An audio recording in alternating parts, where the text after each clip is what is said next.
Right now, Today 53. we'll tackle tough times in The California. economic troubles facing San Diego will be the focus of Mayor Jerry Sanders' annual State of the City reports address. a 60% hike in rapes where either one or both people. UCLA researchers tracked the progress of 50 sarcoma patients using From the KPBS studios, this is San Diego Week. Good evening, I'm Dwayne Brown. Thanks for joining us.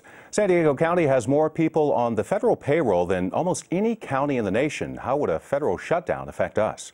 We'll also tell you how the city of San Diego has reached a political compromise on pension reform.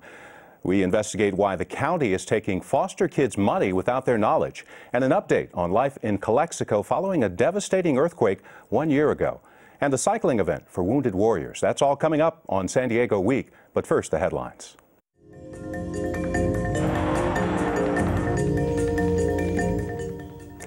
A new report finds investing in local arts and culture helps San Diego's economy. But first, KPBS reporter Peggy Pico joins us from the KPBS News Center with the court ruling on Target stores versus gay rights activists. Peggy? Dwayne, a San Diego judge ruled that a pro-gay marriage group can continue to gather support outside of Target stores in California. The Superior Court judge ruled the Target Corporation did not have enough evidence to show Canvas for a Cause volunteers were harassing customers. The judge also said store entrances are considered a public forum under California law.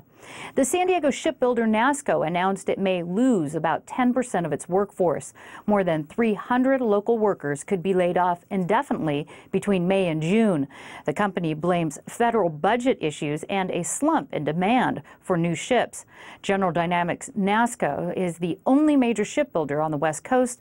They employ about 3,600 people in San Diego. And a new report finds investments in arts and culture significantly improves finances in San Diego. The city's Commission for the Arts and Culture report found a $6 million investment in the arts generated more than $173 million for the local economy. That was last year. The report lists more than 4,000 art-related businesses in the county. You can see all of the week's top stories on our website, kpbs.org.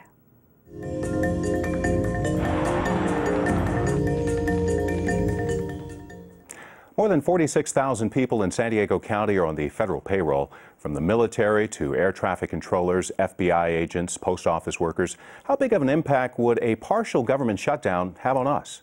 Dean Calbreth, business columnist for the San Diego Union-Tribune, has been following the story. Dean, what areas of the local economy would be vulnerable to a government shutdown? Well, right now, the people that would probably feel it the most are people who depend on Social Security or Medicare, those kind of things, because their checks might get delayed. This is one of the big impacts from the last time we had a government slowdown. They concentrate on non-essential jobs, which are like national park jobs, which we don't have much here in San Diego. The Defense Department at this time right now, which is about half of our jobs federally, those are probably pretty safe for right now. But on the longer term, this does signify that there's going to be a battle to have more cutbacks. The Pentagon, the military contracting business in San Diego was already bracing for cutbacks. And I think that this signals that there will be more coming down the pike. And of course, we're at the point where we have to file our taxes. The deadline's coming up. Yes. That could be affected as well? That could be affected. The rate at which you get your returns back from the government could be affected. Yes, absolutely. If paychecks to military families are affected by this shutdown, could we see more of them seeking those expensive payday loans they've been advised to avoid? That could happen. Like I say, that's probably further on down the pike. That won't be an immediate effect, but yeah, that could happen. You mentioned NASCO. How would military contractors be directly affected by this? Well, right now, the military has been eyeing ways of cutting back, which is why NASCO is already laying off hundreds of employees on the waterfront. So there are already cutbacks going on, and this. Again, the shutdown signifies that Washington is really getting serious about making further cutbacks. Let's talk about the sticking points in Washington at the moment. Where are they? Well, some of the major sticking points have nothing to do with the budget. They have to do with things like Planned Parenthood and abortion and stuff like that. These are riders that the Republicans have added on to the budget, which, the Democrats don't necessarily want to pass, and which have nothing to do with the budget, but they are becoming part of a focus there. Interesting enough, the Republican Party was seeking $40 billion in cutbacks, and we're talking the 6-month budget, what's left of the current fiscal year, right, runs out at the end of September. Absolutely. Very close to a deal. How is their demand holding out for cuts to Planned Parenthood going to solve the budget deficit issue? Well, the Planned Parenthood thing won't do anything to solve the budget deficit. The thing is that the bar keeps getting raised. The Democrats, I think, have already committed to making more than $300 billion worth of cutbacks. But every time they add cutbacks, then the Republicans ask for more. So the bar gets raised a little bit. Dean, we're running out of time. Republicans got a political black eye of sorts in late 1995 over same issue, shutting down the government. Bill Clinton ended up winning re-election the following year. Could we be heading back that way? I think that's what some Democrats are hoping. I don't know. The poll numbers show that the public has more animosity towards the Republicans than the Democrats on this, but slightly less than they had back in 1994. The poll numbers are slightly better for the Republicans now, but only slightly. We'll leave it there. Thanks, Dean.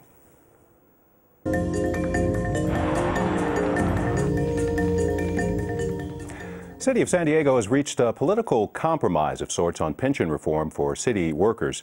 Supporters hope the new joint plan will make it easier for voters to understand and approve, but city firefighters and lifeguards aren't happy with it. KPBS Metro reporter Katie Orr is here to explain. So, Katie, what's the big idea behind pension reform? Well, pensions have been a hot topic in San Diego for a couple of years now. The current pension payment, our annual required pension payment this year, is about $230 million. If we continue on this path and nothing changes, it's estimated that payment could get up to $500 million in the coming years, which is half of the city's operating budget. So many people feel this is unsustainable, and there is a movement now to switch most of the city workers to a 401k system like someone in the private sector might have. There was a news conference this week to announce a ballot initiative to do just that. Carl DeMaio is a big part of that, and here's what he had to say about the measure. The government labor unions are not going to make this easy, but I have utter confidence and faith in the judgment of San Diego voters. They understand that these pensions are offensive, they're unsustainable, and they've been yearning for reform. As soon as they get an opportunity to walk into a ballot box, I believe they will vote yes on pension reform. Katie, what specifically does this compromise do?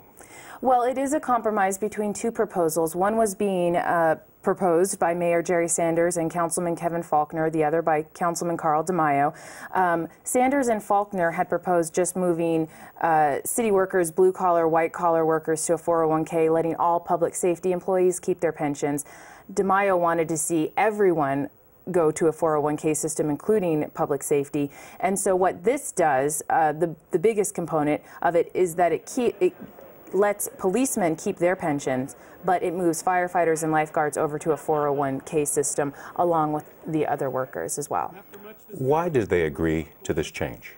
Well, basically, one ballot measure is better than two, the Republican Party felt. The Lincoln Club and the San Diego County Taxpayers Association sort of mediated this discussion, these negotiations between the two different proposals.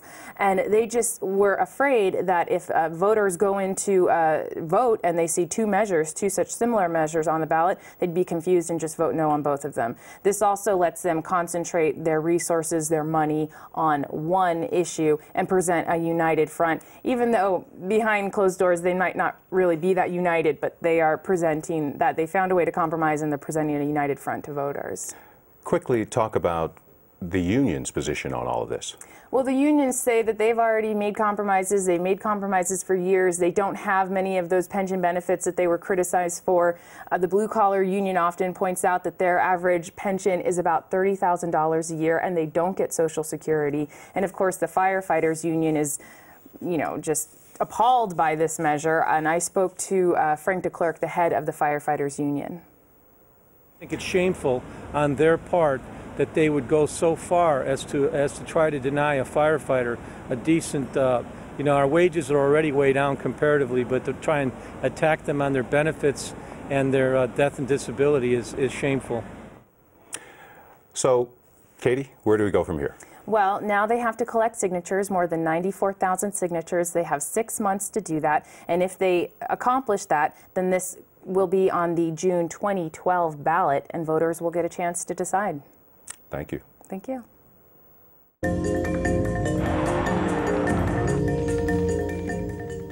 Foster children face countless barriers to having a normal childhood. The challenges don't end when they turn 18. Once they age out of the system, they have to find jobs, housing, largely on their own. Nearly half become homeless by age 24. A new report shows San Diego County is taking foster kids' money without their knowledge. KPBS investigative reporter Meetha Sharma sat down with a foster youth advocate to find out why. What is life like for a child when he or she leaves foster care? The life of a child when they leave foster care is full of uncertainty. Kids don't have the family support to rely on. They literally leave their home with the clothes on their back. They don't know where they're going to get their bed from. They don't know where their next meal is going to come often. They are left to fend for themselves with very little training on how to survive in an adult world. We don't provide them with the social and life skills that they need to maneuver, and life for them is scary, and often ends up in episodes of couch surfing, homelessness, nights of going hungry or not knowing where you're going to sleep or whether or not you're going to be able to pay your rent. It's very stressful and terrifying for most former foster youth. How does that compare to their peers who don't come from foster care? Children who come from homes with parents who have never been in foster care, generally their parents spend on average $50,000 between the ages of 18 and 24. These kids have their parents to help them co-sign for their first apartment. Their parents help them fill out their college applications. Their parents provide them with a home over Christmas break and summer break when they leave college. If their car breaks down and they can't afford to fix it, mom and dad usually step in and pay that bill for them. So kids who leave home at age 18 have a lot more confidence than our former foster youth because they have the love and support and financial support that they need to be successful. The Child Advocacy Institute at USD recently released a report called The Fleecing of Foster Children, and it describes how states and counties have confiscated the assets of foster children. What sort of assets do these kids have, and how have they been taken away, and what are they being used for? Some foster children, not many, are disabled themselves, and they receive Social Security benefits for their disability to help support their care. Other foster children have had either their parent die or their parent becomes so disabled that they can't care for themselves, and then the children receive financial support through their parents' contributions to Social Security to help their care. In both of these cases, children in foster care often don't even know that they're receiving these checks. The county intercepts this money from Social Security and uses that money to reimburse itself for the care of the children. And how much money are we talking about? It depends, but we're talking anywhere between $600 and $900 a month. And how would you like to see this money used? This money is the child's money that by law needs to be used to serve their best needs, their interests. This money needs to be saved so that when those children turn 18, they have a nest egg to get to supply a damage deposit for their first apartment. They have money to pay the tuition for their first year of college because they don't have parents to do those things for them. This money needs to be saved so that a child can pay for a bed and a home. Thank you very much.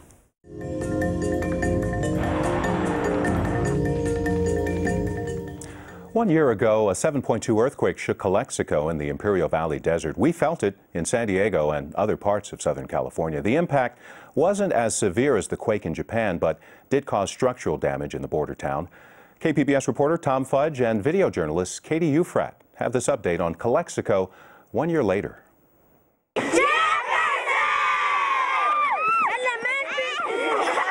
The kids at Jefferson Elementary School in Calexico are back in school, and they have been since May of last year. But they're still going to class in makeshift buildings on the edge of the school campus. That's because the school's classrooms look like this, and they have since Easter of last year. I couldn't believe it. I couldn't believe the damage that had been done. Immediately started making phone calls to notify people to shut off the water and to come. Definitely knew that there was going to be some attention needed here at Jefferson.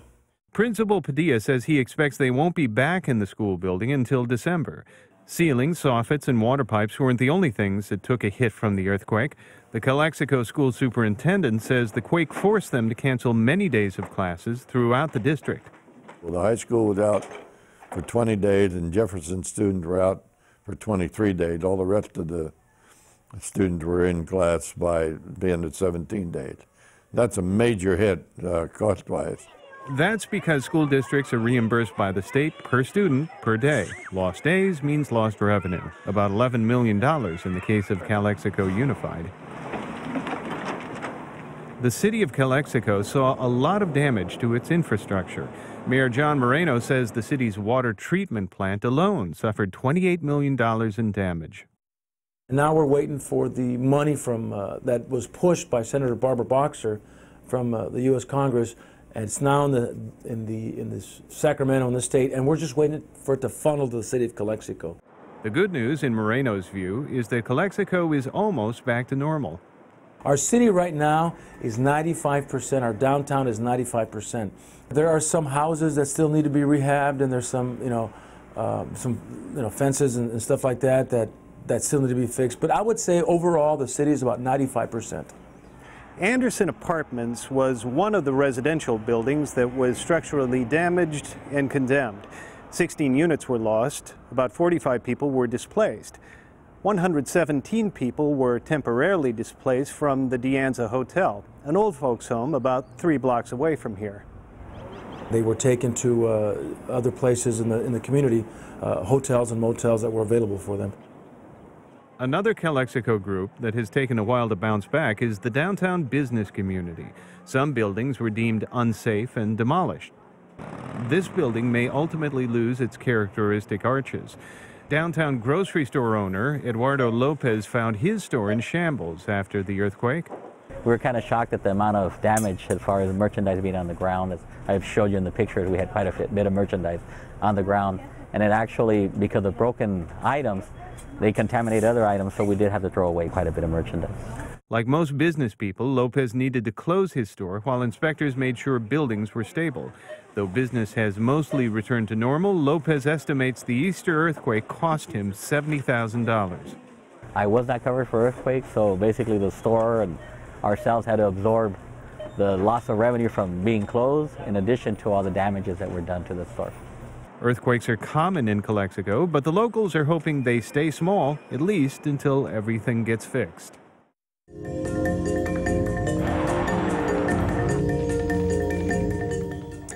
Less is more when it comes to burning gasoline and preserving California's environment. It could also mean more money in your pocket. KPBS business reporter Eric Anderson explains what a group of researchers are trying to prove.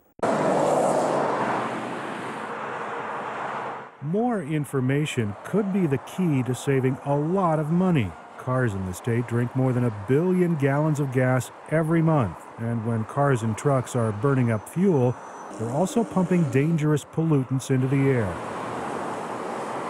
University of California Riverside researcher Matt Barth wants to help change that equation. He's noticed high fuel prices in Europe have drivers there focused on fuel-sipping driving habits. That's right. There's even some training programs. When people get their driver's license, they actually go through training about how to drive gently and how to do these different things. They're just much more aware of it. There's more programs available for them to sort of learn these habits, learn these behaviors, and then use them in an everyday life. Barth says he's working on a way to change how people drive, and he's hoping technology can help. He's outfitted an ordinary Nissan Altima with some extraordinary equipment. The roof rack holds sophisticated telemetry devices capable of tracking the car's movements within meters. Computers in the trunk stay in constant contact with servers at his lab. The onboard navigation system allows drivers to pick routes based on time, fuel efficiency, or the amount of pollution a trip would generate. And on the dash, there's a small white ecometer. Engineer Knut Borabunseman sits at the wheel. The MPG scale that is on the left-hand side of the screen is showing 0 with the color red, and that is because we're not moving. Now when we take off, the screen will start to show different numbers with different colors based on the real-time fuel consumption. The idea is simple. Show drivers how much fuel they're using as they drive, and they'll make changes that'll reduce consumption. When the gas price is high and people are concerned about the fuel cost, then they may pay more attention to eco-driving practices. The initial results with ecometers in cars are promising. A study of 20 drivers in the Riverside area found the fuel consumption gauge helped get 6% better gas mileage on city streets during daily commutes. That means a $50 weekly gas bill will only cost $47, and that's a tank and a half of gas over the course of a year. Researcher Matt Barth says he thinks there are even more savings possible. But we think we can squeeze out maybe another 10-15% if we do these advanced algorithms, the ones that say, hey, we have traffic ahead of us, we should probably take a different route, or maybe something where rather than entering into the stop and go, maybe to keep a constant speed. That's going to be pretty good savings there.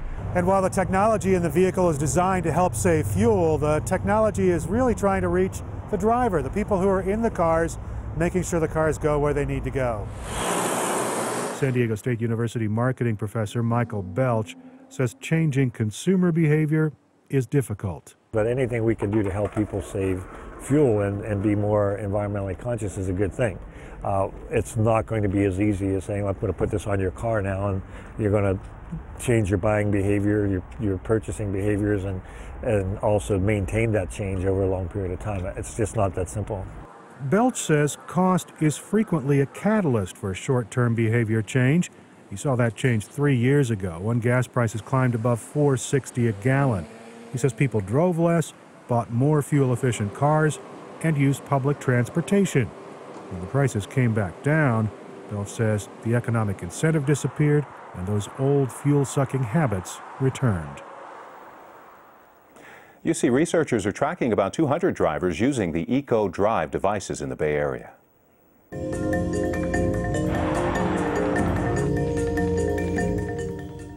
An adaptive cycling event for wounded warriors held in 12 cities across the U.S. came to San Diego recently. KPBS reporter Padma Nagappan says Soldier Ride gives veterans hope and determination. It's good because I had an air bubble in there. Anyway. Dan Nevins was a staff sergeant in the Army and then the National Guard.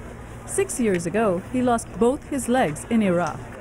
He was in a Humvee when a bomb exploded. Next thing you know, boom, my face felt hot and I can hear and feel the pieces of shrapnel and pieces of the truck whizzing by my face dangerously close. And when I opened my eyes, I had been ejected from the vehicle and my legs remained inside the vehicle. The first words he heard at Walter Reed Hospital in Washington, D.C. were, "You're going to lose both your legs." He thought his life was over. Then someone from the Wounded Warrior Project paid him a visit and gave him a care package. When you have nothing, that's the most significant gift I've ever received, or probably ever will receive. Today, Nevins has left the past behind and rebuilt his life. He takes nothing for granted. Soldier Ride has given me a purpose. There's so many opportunities in our life that we have to serve. I unfortunately can't wear a uniform anymore. So he is now a part of the cause that gave him hope. He motivates fellow veterans, energizing them. Participating in the event is a tremendous morale booster for the wounded warriors. You know, you take a group of warriors who have done incredible things on the battlefield, and now they find themselves in a state where they can't do that anymore. Woo! Can I win? Can I win? And this is one opportunity that they can still do that. They can find that same camaraderie that they had on the battlefield.